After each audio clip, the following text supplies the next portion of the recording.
Hey everyone, and welcome to our deep dive into ChatGPT for work. We're always looking for ways to be more productive and efficient, and lately it seems like everyone's buzzing about ChatGPT. But let's be honest, a lot of the talk is pretty theoretical. Right. What about the actual on-the-ground ways people are using it day to day?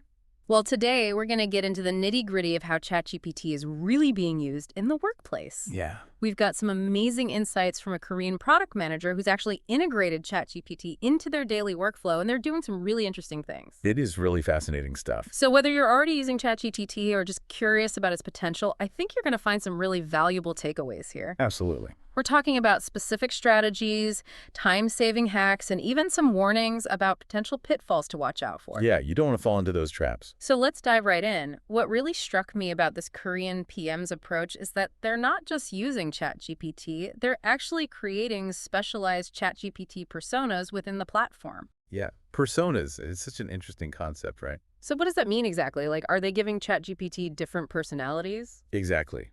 They're using the project feature in ChatGPT to create separate workspaces. And within each project, they've set up these different personas with very specific roles. Okay, I'm starting to get the picture. So you could think of it like having a team of AI specialists right at your fingertips. One might be a data analyst, another a senior PO. So instead of having to re-explain the context or adjust their questions every time they've already pre-programmed ChatGPT to understand the role it's playing. Yeah, they've really streamlined the whole process. It's brilliant. I mean, it's like having a whole team of experts on call 24/7. Do you think this persona approach could work for other professions too, not just product management? Oh, absolutely. I think this has huge potential for writers, marketers, researchers, anyone who needs to gather and synthesize information quickly and efficiently.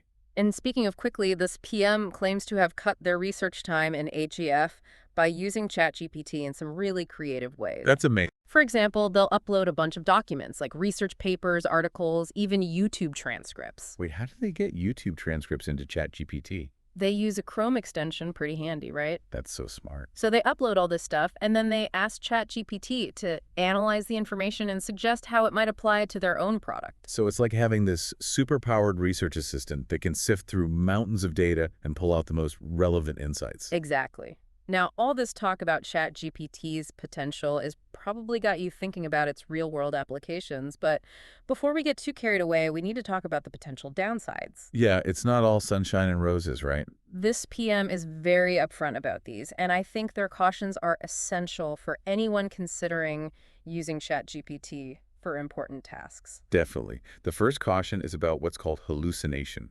Hallucination. That sounds kind of scary. Well, don't worry, it doesn't mean ChatGPT is seeing ghosts or anything like that. Okay. It means that AI, even something as advanced as ChatGPT, can sometimes make things up and make them sound very convincing. Right, because it's all about predicting the next word, not about actually understanding the information. Exactly. And that's why fact-checking is so crucial. So how can you trust ChatGPT if it can just make things up? Well, this PM has a clever trick. They always ask ChatGPT, what are your sources for this information? And can you explain your reasoning? So it's like forcing the AI to show its work. Exactly. It helps to expose any potential hallucinations and encourages ChatGPT to provide more reliable responses. That's such a simple but effective strategy. I'm totally going to start doing that myself. So hallucination is one thing to watch out for.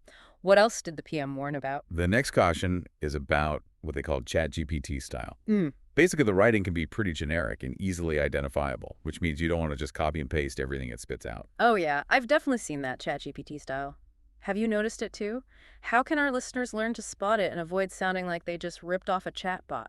Well, one telltale sign is a lack of personality or voice. Yeah. ChatGPT tends to write in a very neutral, almost robotic tone. It also often uses common phrases and cliches, and the sentence structure can be a bit repetitive. So it's like anything else. You have to use it as a tool, not a crutch. Take the good parts, edit out the bad, and make it your own. Exactly. And that brings us to the final caution, which is all about prompt engineering. Prompt engineering. Yeah. Getting good results from ChatGPT really depends on learning how to ask the right questions. It's like learning how to speak AI, right? Figuring out how to frame your requests in a way that ChatGPT understands and can act upon effectively. Precisely. And this is something our PM had to become quite skilled at because they decided to put ChatGPT to the ultimate test, building a chatbot for their company.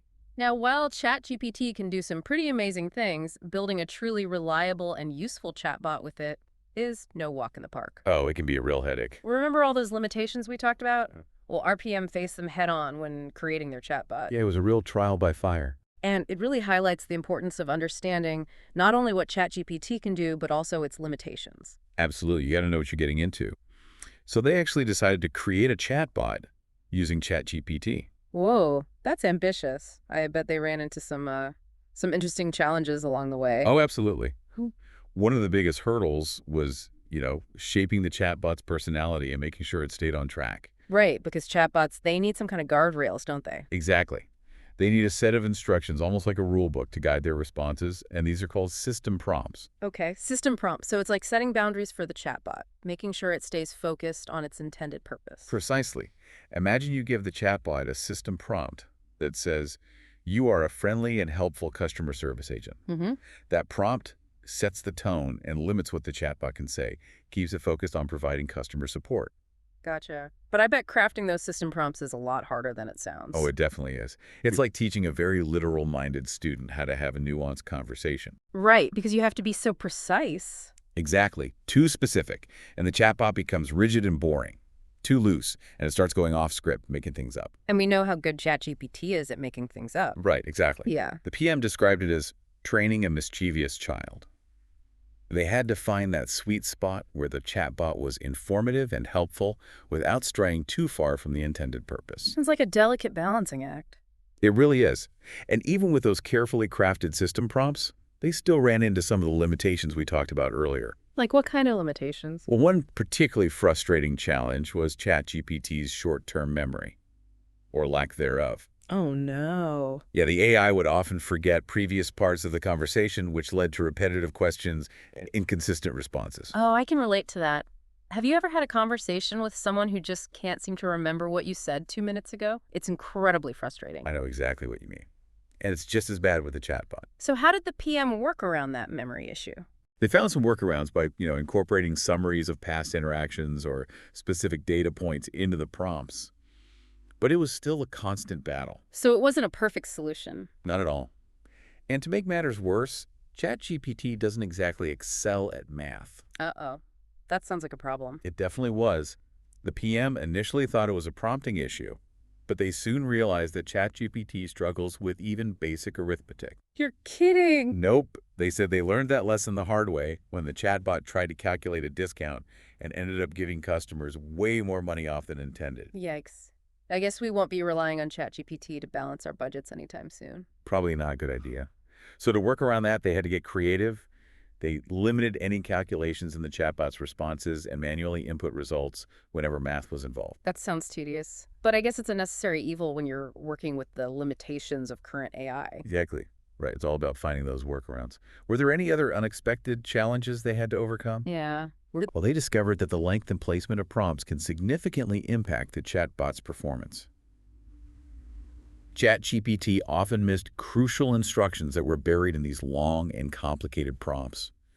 And they found that placing important directives at the very beginning and the very end yielded much better results. It's like highlighting the most important parts of the instruction manual. Exactly. And interestingly, there's actually research backing this up. Studies have shown that LLMs, the type of AI powering ChatGPT, tend to prioritize instructions placed at the top and bottom of prompts. So it's not just random trial and error. There's real science behind it. There is. So after all those challenges, did they actually manage to launch their chatbot? Yeah, did they? They did. It's still in beta, Ugh. but it's out there in the world interacting with real users. And the whole process of building this chatbot, it taught them some really valuable lessons about working with AI that they can now apply to other aspects of their job. So it was a valuable learning experience, even with all the headaches. Well, definitely. Yeah. It's a great example of how diving deep into a challenging project can lead to unexpected growth and new skills. That's a great point. And for our listeners, the real takeaway here is that this PM, they distilled all those hard-won lessons into some practical prompt engineering tips that anyone can use. Yeah, they basically created a cheat sheet for getting the most out of ChatGPT. Okay, I'm all ears. Let's hear those tips. Well, first and foremost, be specific. Don't just Google your questions. Really think about who you're asking, why you're asking, and what information you absolutely need. You have to treat ChatGPT like a very literal colleague who needs clear and concise instructions. So it's not enough to just kind of throw any question at it. Right, you can't assume it understands what you mean. You have to be very explicit. And along those lines, I think it's important to provide context. Tell ChatGPT who the information is for why you need it and any specific guidelines they should follow. Exactly. It's about framing the question in a way that gives ChatGPT all the information it needs to provide a helpful response. Now, here's a tip that I find really helpful. Don't be afraid to use examples. Show ChatGPT the style and format you're looking for. That's a great point. It's like giving it a model to work from something to guide its responses. Exactly. And here's another one. Give feedback. Be clear about what's working and what's not. Treat ChatGPT like a student you're mentoring, offering guidance and correction along the way. You're constantly refining your prompts and guiding ChatGPT towards better results. So it's an ongoing conversation, not a one-and-done interaction. Right, exactly. Now, what about those situations where accuracy is absolutely critical? Like researching something like government loan programs. Yeah, You need to be 100% sure the information is up to date. that's a great question. Yeah. What did the PM say about that? Well, in those cases, they recommend using ChatGPT's web search feature. This allows the AI to access and process real-time information from the web, which makes it much more likely to provide accurate and up-to-date results. But there's a catch, right? Of course, you can't blindly trust any information, even if it comes from a fancy AI. Always verify the information yourself, especially when it comes to important details. Double-check those facts, look for sources, and use your own judgment. So it's like ChatGPT is giving you a head start, but it's still up to you to cross the finish line and make sure everything is accurate. It's a collaboration, not a delegation. Exactly. And even if you don't plan on building your own chatbot, learning how to speak AI through effective prompting is becoming such a valuable skill regardless of your profession. It's like you're developing a whole new way of thinking, a way of communicating effectively with this powerful AI tool. Right. It's like learning a new language. Yeah. It really is. It's like learning a new language. Yeah.